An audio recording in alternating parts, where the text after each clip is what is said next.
आपको लगेगा नहीं कि क्या हुआ, मैं कहां भ्रष्ट हुआ, ऐसी जगह खड़े हो जाओगे कि जान भी नहीं पाओगे कि मैं कहां चढ़ रहा था, दोबारा उत्साह भी नहीं आ पाएगा। अभी बच्चा ना तो लोक को जानता है, ना परलोक को जानता है, ना हित को जानता है, ना अहित को जानता है। अभी उसका ब्रह्मचर्य किसी काम लायक नहीं हुआ और वो उतर गया व्यभिचार में, क्या होगा उसका जीवन। अगर आप वाणी में संयम में रहते हैं ना, वो और भजन करते हैं और सत्य बोलते हैं, तो आप जो बोलेंगे वही होगा। श्रवणेंद्री से गंदी बातें सुने, वाणी से गंदी बातें बोले, रसेंद्री से गंदा भोजन करें और सोचे ब्रह्मचर्य रह जाएंगे, तो बिल्कुल नहीं, कदापि नहीं। ब्रह्मचर्य कोई खिलवाड़ नहीं है। अब जो इस मार्ग पर, अध्यात्म मार्ग पर, आनंद मार्ग पर चलना चाहते हैं, तो उनको एक इंद्रिय के संयम के लिए पांचों इंद्रियों पर संयम करना होगा, ज्ञान इंद्रियों पर। एक बात सुधारने के लिए ब्रह्मचर्य का रक्षा तभी वो उपासक कर सकता है जब सर्वतोभावेन ब्रह्मचर्य होगा। एक जनेन्द्रीय के ही ब्रह्मचर्य की पुष्टता का जब आप लक्ष्य कर लोगे, तो उसकी पुष्टता के लिए आपको सर्वतोभावेन ब्रह्मचर्य धारण करना पड़ेगा। सर्वतोभावेन नेत्र का ब्रह्मचर्य, जो नेत्र किसी को भी देखकर भोग कामना कर लेते हैं, भोग बुद्धि से देखते हैं वस्तु को, व्यक्ति को, किसी को भी, ये नेत्र से व्यभिचार हो रहा है। इसीलिए सावधान रहना चाहिए। जैसे नाटक, सिनेमा आदि हैं, वहां तो जान रहे हो चित्र हैं, पर उनमें जो अभिनय करने वाले जन हैं वो तो संसारी जन ही है ना। उनका पहनावा, ओढ़ावा, हाव भाव, अंग प्रत्यंग, अगर आप भगवत भाव से युक्त है तो संपूर्ण सृष्टि में कहीं भी दृष्टि जाए अपने प्रभु की भावना होती है। पर वहां तक पहुंचने के लिए आपको ये त्यागना होगा ना। आप किसी का अनुकरण न करें, आप अपनी स्थिति को देखें। अगर आप किसी का अनुकरण करते हैं कि हमने उनको देखा है, वो टीवी देख रहे हैं, तो टीवी में क्या देख रहे हैं, कहाँ स्थिति है, हमें क्या पता। हमको जहां पहुंचना है उसके लिए हमारे लिए बाधक है, हमें नहीं देखना है। अगर आप माना कि कोई नाटक ही देख रहे हैं, कोई ऐसे सीरियल ही देख रहे हैं, पर उसमें अभिनय करने वाले तो संसारी भोगी पुरुष ही है ना। आप कोई त्यागी जितेंद्री महात्मा को थोड़ी देख रहे हैं। तो उस देखने में तन्मयता आती है, जिसको हम देखते हैं उस पर हम आसक्त होते हैं, तभी तो उसका सुख दुख अनुभव होता है। देखो कोई ऐसी रोने वाली सीन आए तो रोना आ जाएगा, हंसने वाली आ जाए तो हंसना आ जाएगा, ऐसे तो उसका प्रभाव हम पर पड़ रहा है ना। तो हम किसी के अभिनय करने वाले के अंग प्रत्यंग को देख रहे हैं और वो कामुक होकर कोई काम चेष्टा कर रहा है या कोई ऐसा, वो सारा का सारा मन कवर कर रहा है आपका। और एकांत होते ही फिर जो मन अपना मनमानी करवाएगा, आप नहीं सह पाएंगे। इसलिए नेत्र का ब्रह्मचर्य सबसे पहले शुरू कीजिए। आपको वो चीज नहीं देखनी, वो बात नहीं पढ़नी, वो दृश्य नहीं। श्रीमद् भागवत में वर्णन है, कोई पशु पक्षी भी मैथुन कर रहा हो, अचानक दृष्टि गई तो मानसिक प्रणाम करके दोबारा दृष्टि नहीं जानी चाहिए। इसीलिए लिखा है कि आप एक धनुष भूमि को देखकर, एक धनुष, इसमें किसी की हानि नहीं होगी, आपकी भी हानि नहीं होगी। आप एक धनुष भूमि देख करके ही चलिए। मतलब बहुत लंबी दूरी देखने की जरूरत नहीं है, बहुत दृष्टि उठा करके इधर उधर गर्दन हिलाने की जरूरत नहीं है। और जैसे कि कोई टक्कर मार सकता है, तो देखो जिनको प्रारब्धानुसार टक्कर लगनी होती है ना, वो चाहे जितनी सावधानी से चलो, वो प्रारब्ध आकर के दंड देता है। अन्यथा सीम की चाप सके को तासु, बड़ रखवार रमापति जासु। आप जा रहे हो भगवत चिंतन करते हुए, तो प्रभु का नाम आपका पहरेदार अंग रक्षक है, कोई बाल भी बांका नहीं कर सकता। आपका प्रारब्ध यदि आया है, प्रभु से पास हो गया है कि आपको ये दंड मिलना चाहिए, फिर मिलेगा। आप निश्चिंत रहिए, निर्भय रहिए। प्रभु का जो विधान है वो मंगल करने वाला है। देखो इतने बड़े महापुरुष पूज्य श्री राधा बाबा, श्री आद्याशक्ति भगवती की प्रसन्नता की आराधना कर रहे हैं, क्योंकि श्री कृष्ण हमारे पति हों, इस सिद्धांत की पुष्टता के लिए। और पैर फिसल जाता है, स्नान करने जाते हैं, खड़ाऊं पहने हुए थे और अंग टूट जाता है, दवा नहीं लेते, बांस की खिपचाल बांधकर पुनः अनुष्ठान में बैठते हैं। बलिहारी ऐसी सामर्थ्य की, ये भागवतिक प्रारब्ध ऐसे महापुरुषों को भी दंड दे देता है। देखो ना, ऐसे महापुरुष जो ऐसी ऊंचाई पर पहुंचे हैं और इतने भागवत भजन में नियम निष्ठ है, उनको भी प्रारब्ध दंड दे रहा है शरीर को। तो अपने को इससे निश्चिंत हो जाना है। जो होना है उसे रोक नहीं सकते, जो नहीं होना उसे कोई कर नहीं सकता। अपने आराध्य देव के चिंतन में ज्यादा नेत्रों को इधर उधर दौड़ाने की जरूरत नहीं है। नेत्र का ब्रह्मचर्य, फिर वाणी का ब्रह्मचर्य, बहुत बड़ा प्रभाव पड़ता है इससे। यदि आप जवान से अश्लील बातें, गंदी बातें, कामुक बातें करेंगे तो आप ब्रह्मचर्य रह ही नहीं सकते। अगर आप वाणी से परस्पर शरीर आकर्षण वाली बातें करेंगे, बट उसको देखा तुमने क्या, बस आप गए। चाहे वो स्त्री शरीरधारी साधक हो या पुरुष शरीरधारी, परस्पर आकर्षण संबंधी यदि वाणी खुली आपकी, तो वाणी के व्यभिचार से आपका जनेंद्री का व्यभिचार प्रारंभ हो जाएगा। आप रोक नहीं सकते, नहीं रोक सकते। इसलिए वाणी से भी कोई ऐसी वार्ता ना कीजिए जिससे आपके अंदर काम वेदना बढ़े। श्रवणेंद्री का, कान से गंदी बातें, व्यभिचार की बातें, कामुक बातें सुनना जिससे हमारे हृदय में कामना जग जाए, बिल्कुल नहीं। भले वो किसी को लेकर टीका टिप्पणी की जा रही हो, देखो वो साधक है, उसको हमने देखा वहां ऐसे देख रहा था, वैसे कर रहा था, वो तो आपको समझ में आ रहा है कि किसी साधक की बात कर रहे हैं, वो तुम्हारे नाश के लिए उपाय कर रहे हैं जो आपको ऐसी बात बता रहे हैं। क्यों? क्योंकि आप भी तो साधक हैं। श्रवणेंद्री का व्यभिचार हो रहा है। आराध्य देव के सिवा और कोई बात कान से सुनना उसे व्यभिचार कहते हैं। इसलिए महाप्रभु कहते श्रवण फूटो जो अन सुनो। ऐसा हमारा अगर कान कुछ और सुने तो फूट जाए, नेत्र कुछ और देखें तो ये नेत्र नष्ट हो जाए, वाणी कुछ और बोले तो मुख हो जाए। हमारी श्रवणेंद्री का व्यभिचार नहीं होना चाहिए। धर्म की बात, अपने आराध्य देव की बात, शास्त्र सम्मत बात हम श्रवण करें। अन्यथा अगर कोई ऐसा मित्र है या हमारा साथ में रहने वाला है, कोई किसी भी साधक की को लेकर बात कर रहा है, तो भी हमें कान में उंगली डाले नहीं। हम कोई ईश्वर थोड़ी कि हम किसी को संभाल लेंगे, हम अपने को नहीं संभाल पा रहे। हमारे सामने किसी की बात मत करो, ऐसी करना है तो प्रभु की चर्चा करो, अन्यथा मत करो। तो अगर आप श्रवणेंद्री का ब्रह्मचर्य, वाकेंद्री का ब्रह्मचर्य, नेत्रेंद्री का ब्रह्मचर्य और त्वगेंद्री का ब्रह्मचर्य, अनावश्यक किसी को स्पर्श मत करो। परस्पर विरोधी शरीर को तो भूल कर मत करो। विरोधी शरीर जैसे हमारा पुरुष शरीर है, सामने स्त्री शरीर है, तो किसी भी तरह से सेवा के लिए संकेत करना या किसी भी सेवा के लेन देन में बचाव पक्ष में रहो। यहां रख दीजिए सामान, फिर आप उठा लीजिए। सीधे हाथ में सामान लेना नहीं, सीधे हाथ में सामान देना नहीं, जमीन में रख दीजिए। बहुत पवित्र है तो आप कुर्सी पे जो भी आसन उसका हाथ में लेने का नहीं। परस्पर विरोधी भाव वाले शरीरों का स्पर्श बिल्कुल निषेध है, किसी भी कारण से न किया जाए।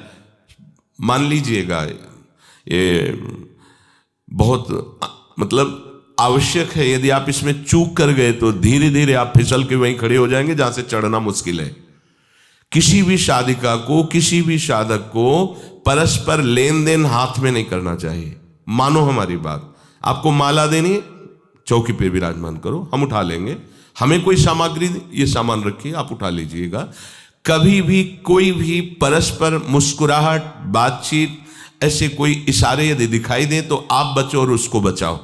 साधक है, साधिका है, उससे गलती हो सकती है, आपसे भी गलती हो सकती है। आप सत्संग सुनते हैं, आपको लगा कि इसकी मुस्कुराहट, इसकी कुछ चेष्टा ऐसी दिखाई दे रही है जो हमारे अंदर कामुकता पैदा कर सकती है, उसको भी बचाओ और स्वयं बचो, तो भगवान आप पर प्रसन्न हो जाएंगे। वो देख रहे हैं अंदर की बात। साधक को बहुत सावधान रहने की आवश्यकता। ये इसको खिलवाड़ मत समझो, इसीलिए कह रहे हैं ये अध्यात्म है, ये परमार्थ है। आपको लगेगा नहीं कि क्या हुआ, मैं कहां भ्रष्ट हुआ, ऐसी जगह खड़े हो जाओगे कि जान भी नहीं पाओगे कि मैं कहां चढ़ रहा था, दोबारा उत्साह भी नहीं आ पाएगा। बात अच्छे से समझ लीजिए। तो हमारी त्वगेंद्री का व्यभिचार ना होने पावे, सहसा किसी का इस पर, किसी की भी अगर सेवा करने का सौभाग्य मिले, फिर उसमें ये प्रश्न नहीं उठता। अगर कोई गिरा पड़ा है भला ऐसी स्थिति में कि मुझे अत्यंत आवश्यक है उसे उठाना, अगर नहीं उठाते तो वो कष्ट पा रहा, अचानक कोई गिर जाए, फिर हम ये नहीं देखेंगे, फिर ये हम सूत्र नहीं स्वीकार करेंगे कि अब हम तो ब्रह्मचारी हैं, अब हम खड़े खड़े देख, नहीं, उसको अत्यंत आवश्यकता है हमारी। अब उस समय हम भूल गए अपने आप को और उसको उठा करके अगर हमें अस्पताल ले जाना, अस्पताल ले जाएंगे, जरूरत है हम उसकी सेवा करेंगे। सावधान, वो भगवत भाव से की हुई सेवा तुम्हारे अंदर आध्यात्मिक शक्ति पैदा करेगी, काम भावना नहीं पैदा करेगी। हमारी माँ बीमार हो और हमें उसे पता चला कि शौच कर दिया है, हमें शौचाना पड़े, हमें उसका मल धोना पड़े, तो क्या हमें काम जागृत हो जाएगा? क्या मेरी माँ है। हमारी बुद्धि कभी ऐसी नहीं होगी। आपका पिता है, आप लड़की हो, कोई दूसरा रह नहीं गया और वो बीमार है, आपको ऐसी क्या काम जागृत हो जाएगा? क्या अगर ऐसी सेवा में काम जागृत होता तो कोई नर्स ही अस्पताल में नहीं होती। हर सेवा उसको करनी होती है, नर्स को, चाहे वो स्त्री शरीर हो चाहे पुरुष शरीर हो, परस्पर विरोधी शरीरों की सेवा, पर कहीं काम थोड़ी जागृत होता है, क्योंकि उसको अपने सेवा धर्म से मतलब है।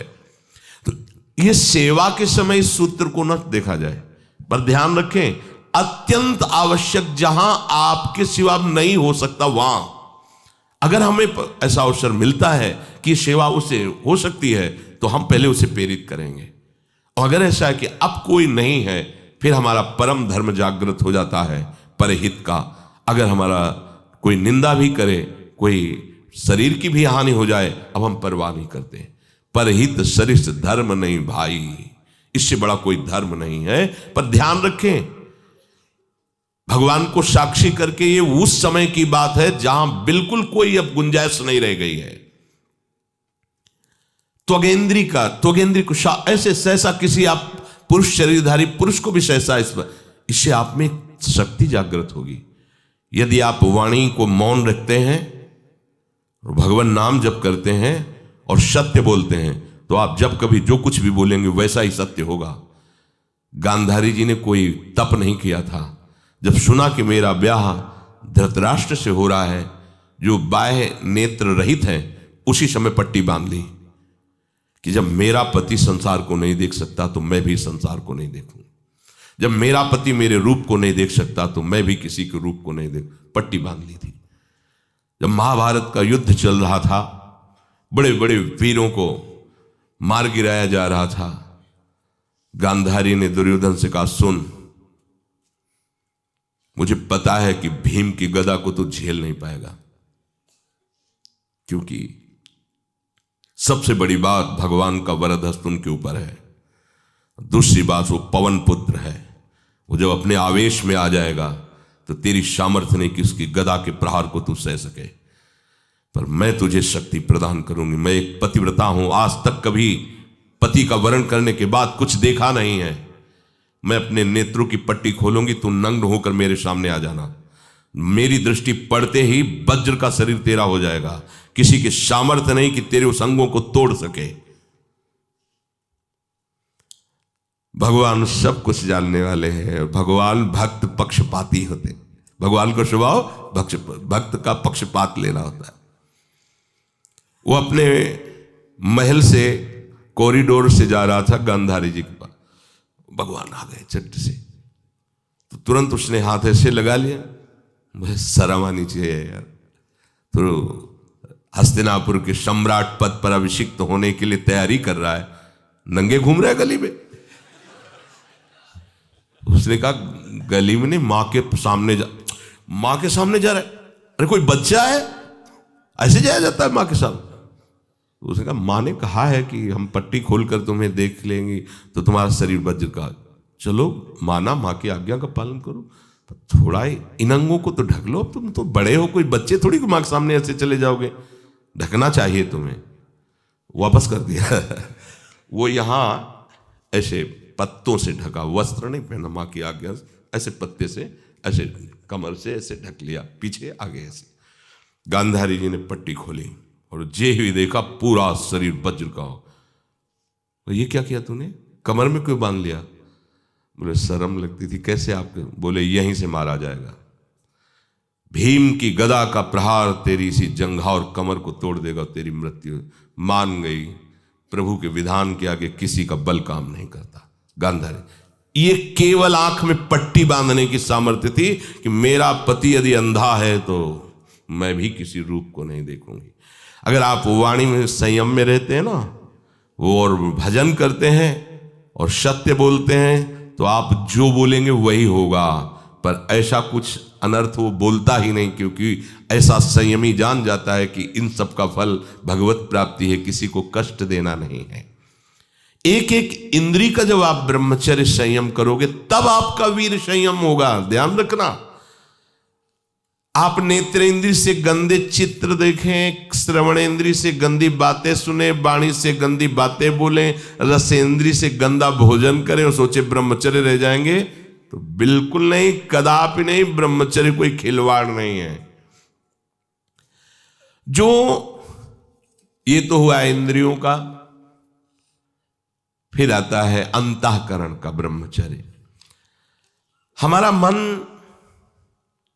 काम की तरफ तभी जाता है जब उसको निज सुख नहीं मिलता। ध्यान रखना, सृष्टि में जितने भी दुर्गुण दुराचार होते हैं उनमें दो प्रधान होते हैं, एक काम भोग और एक धन, और सब छोटी मोटी बातें हैं। प्रायः जितने भी हिंसा होंगी, जितनी भी भयानक घटनाएं होंगी, भयानक युद्ध होगा, उन दो में अंतर्गत ही होगा, दो के अंतर्गत ही होगा। या उसका कहीं ना कहीं काम से संबंध, स्त्री संबंध से या धन संबंध से है। चाहे जो भी घटना हो उसको देख लेना, प्रधानता दो में ही होगा, कंचन और कामिनी। कीर्ति में कीर्तिवान तो कोई कोई बिरले ही होते हैं, तो वो तो बहुत आगे की बातें हैं। पर प्रायः जितने भी युद्ध हैं, जितनी भी हिंसा है, जितना भी भयानक कुकृत्य है, इन दो में ही होता है। उपासक को ये बात समझनी चाहिए, मन को समझाना चाहिए, सच्ची मानी। मतलब वाणी में शब्द नहीं होता इन बातों को बताने का, यदि कहीं मन को समझाना चाहिए। देखो, अपने लोग उपासक हैं, हम जहां जहां आसक्त हो रहे हैं उसमें हमारे मन का केवल भ्रम है। शरीर के द्वारों में कहीं सुख है, घृणित द्वारों में कहीं सुख है। अगर सुख होता तो इनके भोगने के बाद हृदय कह देता कि अब कछुनाथ न चाहिए मोरे, शांत हो जाता। फिर ऐसा क्यों होता है कि उसको एक जगह तृप्ति नहीं होती, क्योंकि वहां सुख है नहीं। फिर सोचता है शायद उसमें हो, उसमें हो, उसमें हो। पूरे के पूरे युग के युग व्यतीत हो गए, कल्प के कल्प व्यतीत हो गए भोगते हुए, क्या सुख मिला? क्या स्त्री शरीर सोचता है पुरुष शरीर में सुख है, पुरुष शरीर सोचता है स्त्री शरीर में सुख है, या आदि आदि। अगर सुख होता तो पूरे ब्रह्मांड में पशु पक्षी कीड़ा मकोड़ा सब मैथुन धर्म से युक्त हैं, ये सब सुखी हो जाते हैं ना। जो जितना भोगा सकते उतना ही दुखी। देख लो, अशांत, क्लिष्ट, परेशान और पापाचरण युक्त, ये क्या है? मन को समझाइए। वैरागी भगवत मार्ग का पथिक मन के द्वारा ऑपरेशन करता है हर वस्तु का। ये सब, इसको ऐसा ना समझे कि बड़ी गुप्त बातें हैं। गुप्त बातें हैं प्रिया प्रीतम के दिव्य चिदानंदमय रहस्य की, ये गुप्त बातें नहीं, इनको समझो खोल करके। यदि आप किसी भी तरह से हस्तमैथुन आदि के द्वारा, गंदे दृश्य देख करके, गंदी क्रियाओं के द्वारा आप अपना नाश करते रहेंगे, तो ना आप इस लोक में सुखी रहेंगे ना परलोक में। मान लीजिएगा, ये बातें ना तो कही जाती हैं और ना सुनी जाती हैं और ना समझी जाती हैं। इसीलिए हमारा बहुत ही आगे की पीढ़ी जो सनातन धर्मावलंबी, जो भागवत, हर देश से महान भारत देश को क्यों कहा गया? ऐसा भी है कि अन्य देश स्वीकार किया जाता है कि वो हमसे धनी है, स्वीकार किया जाता है कि वैज्ञानिक तत्वों में भी वो हमसे आगे हैं, पर भारत को महान धर्मशाली देश कहा गया है। कोई भी किसी भी देश का धर्म गुरु हो, हमारे देश में आएगा और हमारी ऋषियों के सूत्रों से ही अपने धर्म को पुष्ट करेगा। साप का मूल जड़ भारत धर्म का है। कहीं भी हो, कहीं भी देख लो, चाहे जिस देश का नाम लो, कहीं ना कहीं किसी भारत के ब्रह्म ऋषि की छाप लेकर के डोल रहा है। भारत भोग प्रधान देश नहीं है, भारत धर्म प्रधान देश है। यहाँ धर्म गुरुओं के द्वारा धर्म स्थापना करके चलाया जाता है। यहाँ आज जो हम समझ रहे हैं कि बाहरी परिपाटी हमारे भारत में आ जाए तो भारत आधुनिक और सर्वश्रेष्ठ देश माना जाएगा, कभी नहीं। भारत अपनी परिपाटी से चलता है, तब सब देशों के ऊपर राज्य करता है। किसी भी देश में न पतिव्रता मिलेगी न यति मिलेगा, ब्रह्मचर्य का कहीं नामो निशान नहीं मिलेगा। ये भारत देश में ही मिलेगा। यहाँ ब्रह्मचारी मिलेंगे, यहाँ सती मिलेंगे, यहाँ प्राणपण से धर्म का पालन करने वाले मिलेंगे। अब हमारे जो नई पीढ़ी है वो आधुनिकता को स्वीकार कर रही। गर्लफ्रेंड बॉयफ्रेंड कौन सा रिलेशन है, लिव इन रिलेशन, ये हमारे कहीं किसी भी धर्म ग्रंथ में लिखा हो तो आप बता दीजिए। बाल्यावस्था से आज तक जितने भी धर्म ग्रंथों का स्वाध्याय हुआ कहीं भी लिखा हो तो ये बोलो सर्वनाश का स्वरूप है कि नहीं है। अभी बच्चा ना तो लोक को जानता है, ना परलोक को जानता है, ना हित को जानता है, ना अहित को जानता है। अभी उसका ब्रह्मचर्य किसी काम लायक नहीं हुआ और वो उतर गया व्यभिचार में। क्या होगा उसका जीवन, क्या होगा जीवन, चाहे वो स्त्री स्वरूप में चाहे पुरुष स्वरूप में हो। क्या बिना संयम के ये पशुता के व्यवहार से किसी की ना लौकिक उन्नति होती है ना परमार्थिक उन्नति होती है। पर कौन सुनेगा, यही कहा जाएगा पुराने जमाने के शास्त्रों को केवल वर्णन कर रहे हैं, ये क्या जाने आधुनिक जमाने को। तो आधुनिक जमाने की दशा क्या हो रही है आंख खोल करके देखो। कोई बात नहीं, दोस्त बनाना कोई बुरी बात नहीं, इस बात को हम मानते हैं। स्त्री शरीरधारी पुरुष शरीर को मित्र बना सकता है, कोई दोष नहीं। पुरुष शरीरधारी स्त्री को मित्र बना सकता है, कोई दोष नहीं। लेकिन मित्र का क्या कर्तव्य होता है, कुपंथ निवार सुपंथ चलावा, कुमार्ग से हटा करके सुपंथ में चलाना, उसकी समस्याओं को दूर करके उसको आनंद में से युक्त करना, उसको सहयोग करना, ना कि शोषण करना। दोस्ती कहते हैं उसके दुखों को मिटा करके उसको शांति और सुख के मार्ग में ले जाना। इसीलिए ये जो आधुनिकता बढ़ रही है, ये जो खान पान गलत हो रहा है, ये जो दर्शन गलत हो रहा है, तो इस जमाने में ब्रह्मचर्य ये केवल शब्द ही लिखा मिलेगा, जीवन में नहीं मिलेगा। नए नए बच्चे व्यसन कर रहे हैं, नशा कर रहे हैं, गंदे आचरण कर रहे हैं, क्या होगा, कैसे आगे कोई समझेगा शास्त्र क्या है, धर्म क्या है, बल क्या है। आज नवयुवक 16 से 28 के बीच में कोई ऐसा नहीं दिखाई देता है जिसमें आध्यात्मिक थोड़ा भी बल हो, काम क्रोध आदि सहने की सामर्थ्य हो। अपने बूढ़े माता पिता को थप्पड़ मार रहे हैं, बूढ़े माता पिता को गाली दे रहे हैं, बूढ़े माता पिता जिन्होंने खवा पिला के इतना बड़ा, उन्हें अनाथालय भिजवाया जा रहा है, उनको छोड़ दिया जा रहा है। आप विदेश घूम रहे हैं, उनके खाने की व्यवस्था घर में नहीं। क्या है ये, आज आधुनिक विद्या का ये प्रभाव है। विद्या विनयम ददाति, जो अपने वयोवृद्धों की सेवा नहीं कर सकता वो क्या विद्या पढ़ा, जो दूसरों की रक्षा नहीं कर सकता क्या विद्या पढ़ा। क्या विद्या का यही स्वरूप है दूसरे का शोषण करना, क्या विद्या का यही स्वरूप है कि शराब पीना, ड्रग्स का ये नशा करना, ये क्या विद्या सिखाती है। वो कहा जाता है आज तो आधुनिक विद्या बढ़ रही, मुझे लगता है संयम में रहना ही विद्या का वास्तविक स्वरूप है। अपने इंद्रियों को संयम में रखना, अपने को संयम में रखना, बुजुर्गों का, गुरुजनों का, शास्त्र का, भगवान का भय रखना हृदय में।